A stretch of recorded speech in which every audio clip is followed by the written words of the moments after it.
With us now, Dr. Richard Fershine. He's a family physician and medical director at the Fershine Center for Comprehensive Medicine right here in New York City. Snoring brings on tumors. It just sounds so hocus pocus. Right, and here's something that we all have seen or we've heard about it. Friends or family members complain of somebody who snores, and we kind of laugh it off. It turns out from these two studies, and these are the kinds of studies that doctors and scientists and researchers love. 20-year follow-through study at the University of Wisconsin, a 7-year Spanish study. Both of them showed that there was a significant increase in the risk of cancer for people that snore and have sleep apnea. All right, so people who are just now freaking out because their partners or their spouse have been mad at them for years because they snore all night. Now they worry about cancer. What do they do? Well, the first thing to do is to talk to your doctor and figure out what you can do to make the proper diagnosis.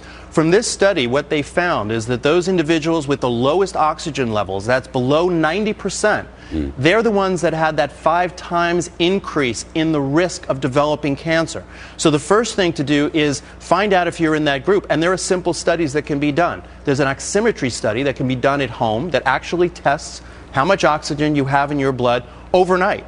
Another study can be done at a sleep disorder center, but there are a couple of things that people need to think about because a lot of people don't know that they have sleep apnea and they don't know that they have a problem. If you have daytime drowsiness, you can fall asleep in a moment.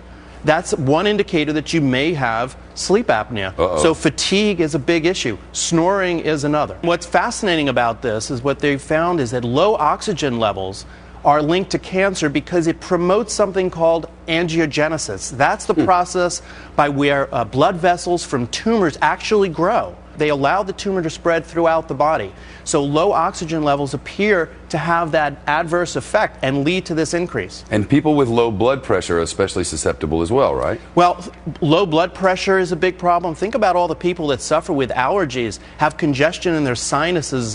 There are some simple things then that we like to do. And in my office and in offices that treat this problem, we recommend a number of simple techniques that you should try. One, lose weight. It's a big problem. People with even a large neck, it's a way to actually make a circumference measurement. 16.5, 17-inch necks have a much bigger propensity for having sleep apnea. Make sure when you're looking at your own particular situation, make sure that you're cutting down on the amount of carbohydrates that you consume because carbohydrates produce excess carbon dioxide that has to be blown out of your system. I want to sleep in an oxygen bubble, kind of like Michael Jackson did sometimes. I think it would be fun. Dr. Fershine, it's good to see you. Thank you so much.